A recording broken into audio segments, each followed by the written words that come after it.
of the roadcast. Now, I'm in a very, very special place this week. Far from Nottinghamshire, I am in the county of Herefordshire, and I have to say, it's magical. I'm absolutely loving it. I'm in a location a few miles west of Hereford. It's Friday,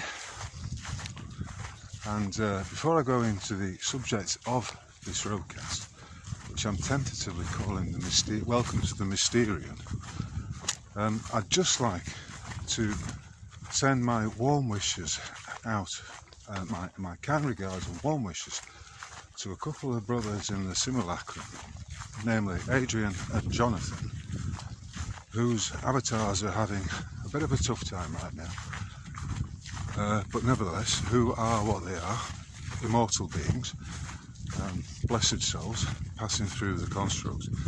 So to the pair of you, Adrian and Jonathan,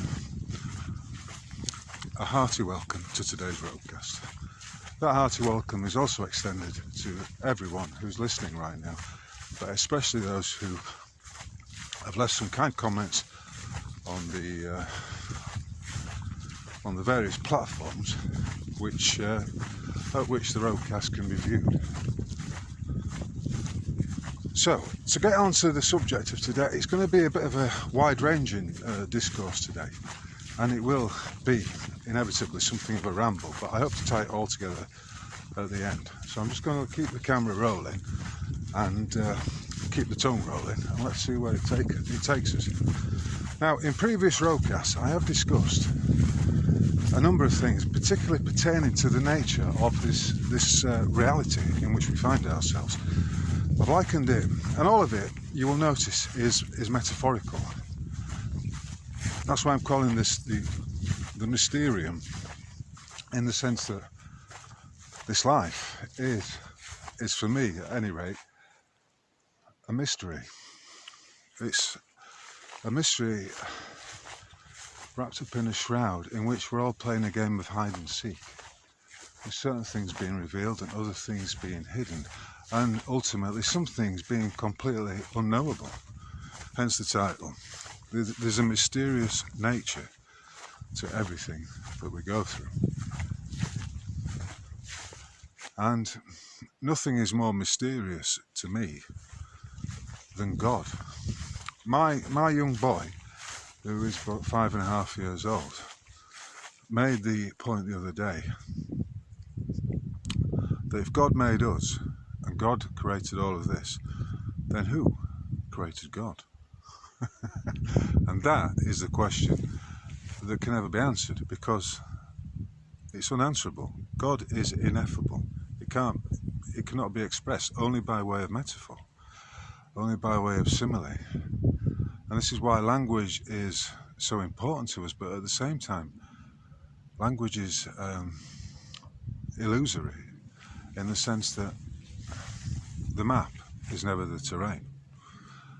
And speaking of maps, yesterday afternoon I had the great pleasure of going to Hereford Cathedral and looking at the Mappa Mundi, which is a depiction of the world from, I think it's around 1500. I'll be putting up some slides and maybe doing a roadcast about this particular subject. But the key tenet is that the map is never the terrain. It can be an indicator, it's a metaphorical expression of where we are, but it can never be actually who we are, and it can never be the real where we are, so to speak. So if this all sounds very enigmatic, then I think that that life is enigmatic. We are actually in a simulacrum whose nature is that of an enigma. And it is incredibly, and from that, of course, it's all very mysterious. And whilst I accept that the truth is the truth, and the truth is important, and we should stand by the truth at all times, we also have this paradox. Again, the paradoxical nature of our existence dictates that you can't possibly know it all. Everything is, it's not black and white, it's not light and dark. There are shaded aspects to it all, conundrums, puzzles, and it has a labyrinthine quality to it. And if we take the metaphor of the labyrinth as a way of just exploring the nature of the construct or the simulacrum, then I think that is very useful to us, because right now some people are of the view that this existence, these lives that we find ourselves living, are a soul trap in some way. Now, if we take that idea that we are in some kind of soul trap, which I think is, I don't believe that is the case, but you know, what the fuck do I know? I could be wrong. I could be as deluded as the next man when it comes to that sort of thing, because the whole thing is inexpressible. Ultimately, we can get near. You know, a map can take us some distance towards a view of the landscape, just as a poem can take us some distance to understanding something which is incredibly subtle and fleeting and ephemeral. But it can never be that which it is attempting to depict or simulate. And so it is all very much a gigantic rhythm. But a riddle. If we go back to this notion of life as take the metaphor of it being a labyrinth from which we have to escape, right? Who's to say that that is not the game that we're in? And that each of us has agreed to come here to play the great game of life, in this simulacrum, this magical reality, where strange things come into existence and where there are controllers who are able to manifest the things that we are also able to manifest, but maybe have lost our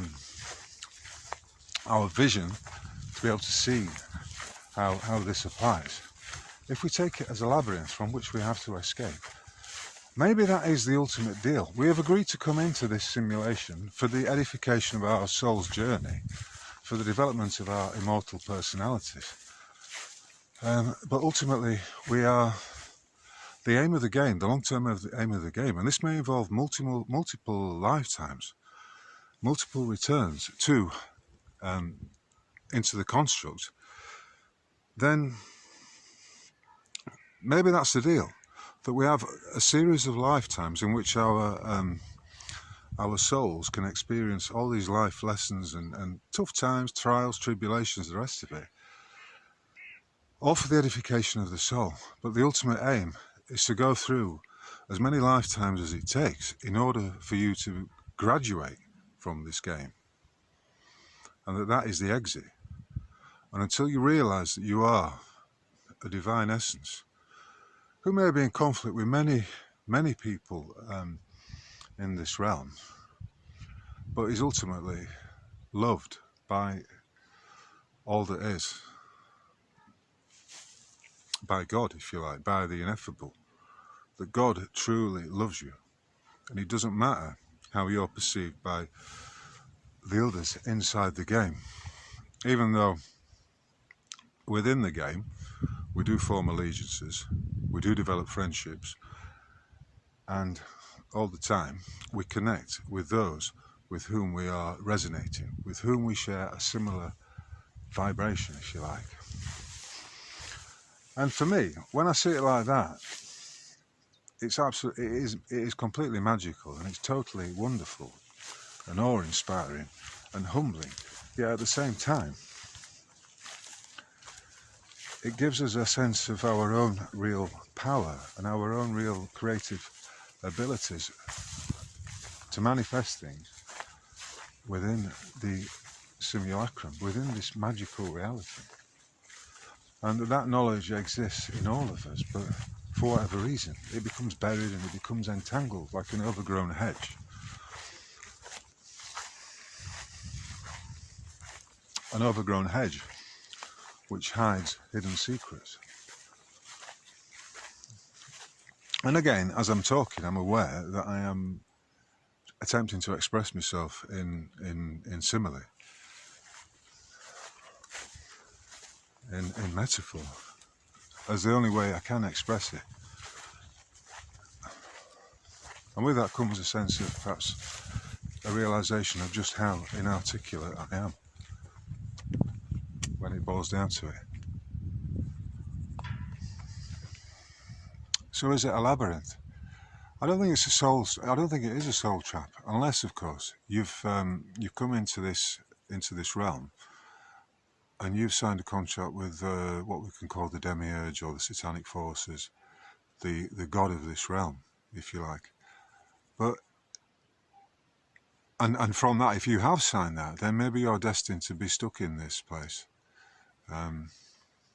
until such a time as you realise the true essence of who you are, by which I mean your true divine nature, which of course is not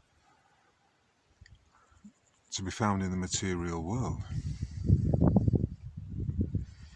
As I said in a previous podcast, just to try and clarify this point, it doesn't matter what kind of cage. If you're a bird in a cage, it doesn't matter about the quality of the cage and the special features or the decrepit nature of the cage. You're still a bird in a cage. You're still a caged bird. And the only way to break free of those bars, I suppose, again, is to open the cage door and fly away.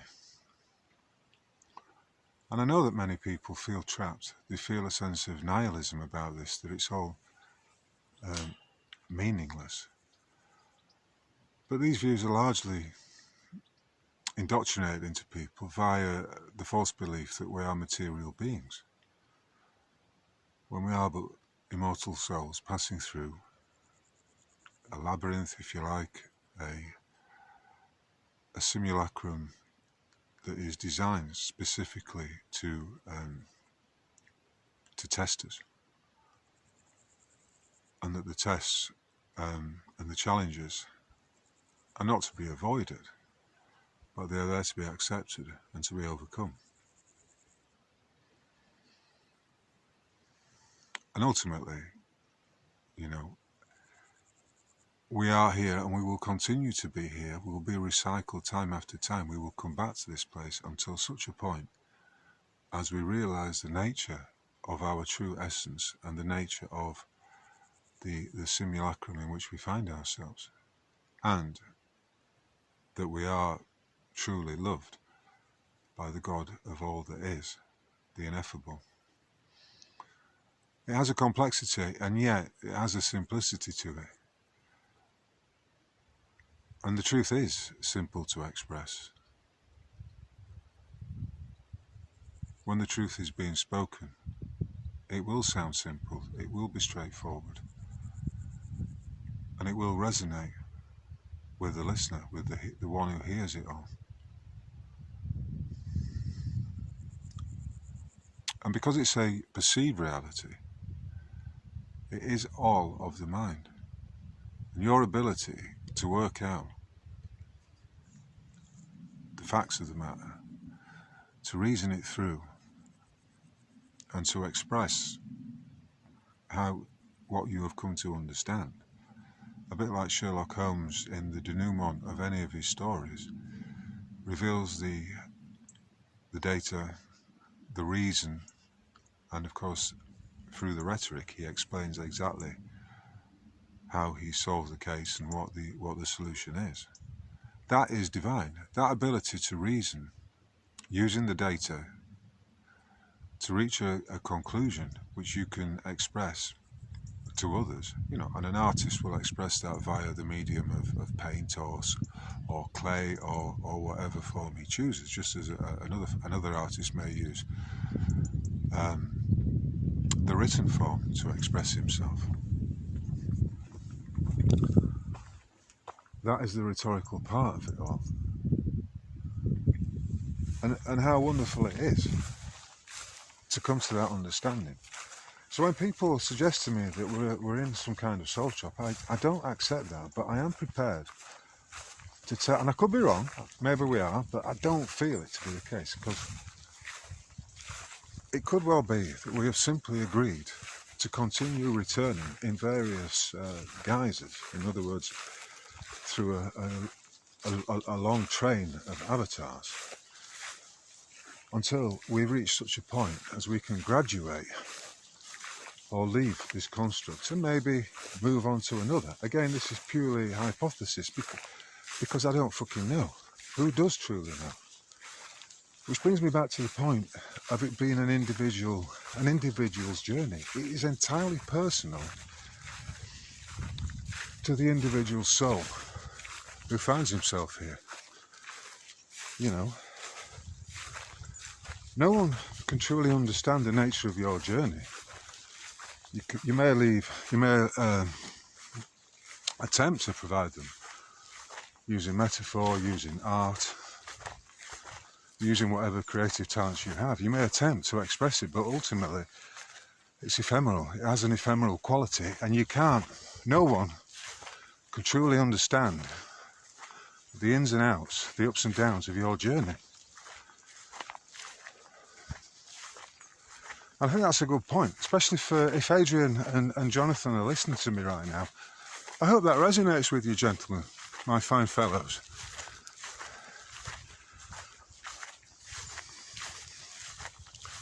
Because I'm a game player. I love to play the game, but I'm not at the same time prepared to accept it as real in any sense. I mean, sure, it has a reality, but it has an unreality as well. It's paradoxical. And once you grasp that, everything becomes a bit lighter, and you can be very, very playful with it. And from that, I do wonder, to get back to that point I was making, whether some have fallen for the enticements offered by the demiurge, for the materialism and the material rewards that come through that agreement, that contract that has been signed with the demiurge. I mean, I spoke about the Freemasons last week, and about how you cannot serve two masters. And any judge, simply put, who is acting in public, purportedly under his oath of office, has also entered an oath, a secret oath, to a so-called higher force, is essentially fucked. He's like the bird in the golden cage. There is no freedom to be had in the materiality of this existence. Yet at the same time, it does have a magical reality, which means you can manifest anything that you wish for, that you need.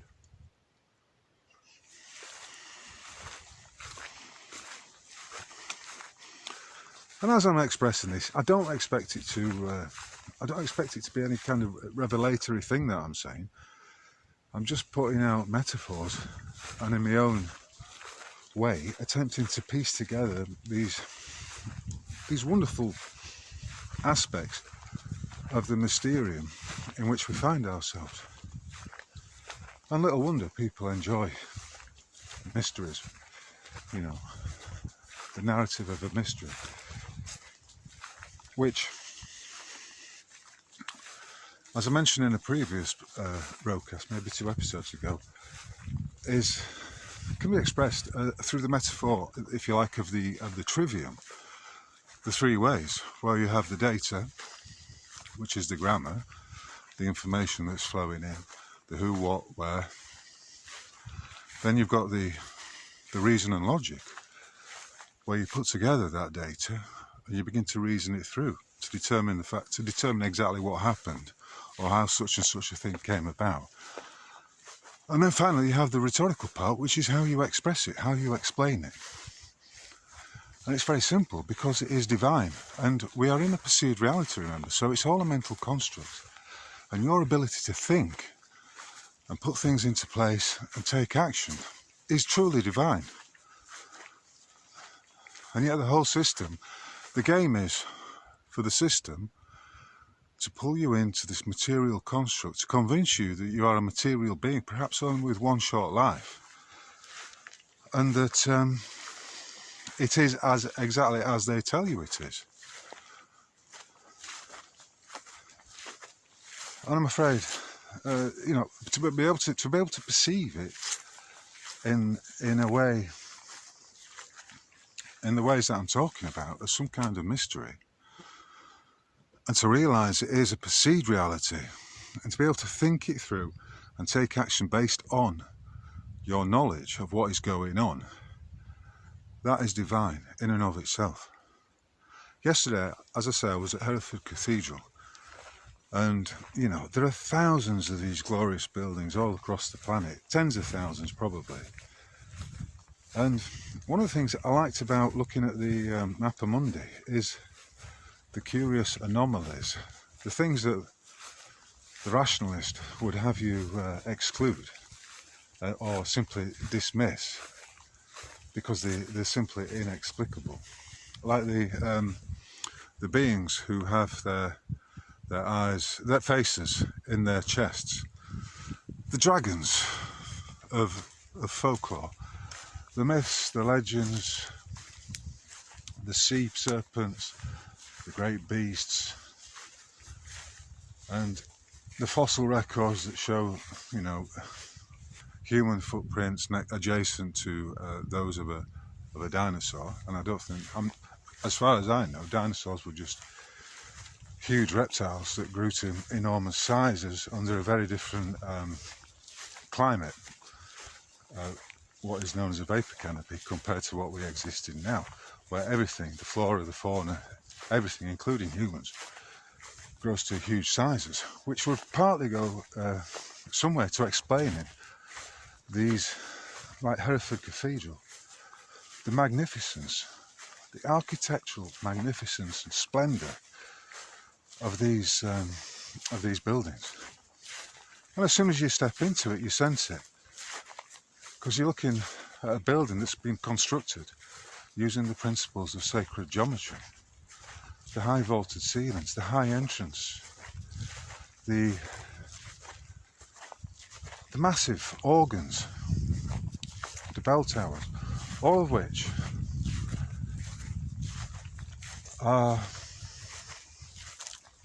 is beyond us now. Man at the moment is not able to construct anything as glorious as this. The notion that we are evolving and that everything is improving is palpably wrong when you see exactly what is going on with these. What is going on? You see the nature of these places like Hereford Cathedral. And where I am right now is a place called Golden Valley, and it's this area here. And the area is, what strikes me about it is that there are a number of churches, all of which are in close proximity to each other. The two prominent ones which I notice are Peter's Church, the Church of St. Peter, and the Church, Michael Church, which is the Church of St. Michael. Interesting for me, because my dad was Peter, and obviously my name is in this realm, it's not my real name, of course, my name is Michael. And people will say, well, you just fucking... it's just a coincidence, it's just a happy coincidence. Which I can accept, but I can also accept simultaneously that it may be a synchronicity, some kind of divine synchronicity. And I have to say, this landscape has got a wonderful magical quality to it, which I instantly felt as soon as we arrived here on Wednesday. I'm going to stop there because I don't really need to say anything else, and I'm going to keep it to under half an hour today. This has been episode 52 of the Roadcast. If you've enjoyed it and you're feeling appreciative, then please tip me a few quid via the Buy Me a Coffee button on my website roguemail.org. Also, please consider leaving a comment. I will get back to you. It's not difficult. I don't get many comments, but those that I do get are always insightful, and I'm very appreciative of them. If you enjoyed it, please like and share, particularly the share aspect, because I'm trying to build my audience, and I do appreciate it if people are able to help me do so, because I'm not going to get any help from those channels on which you may be watching this. So, I wish you all a fond farewell.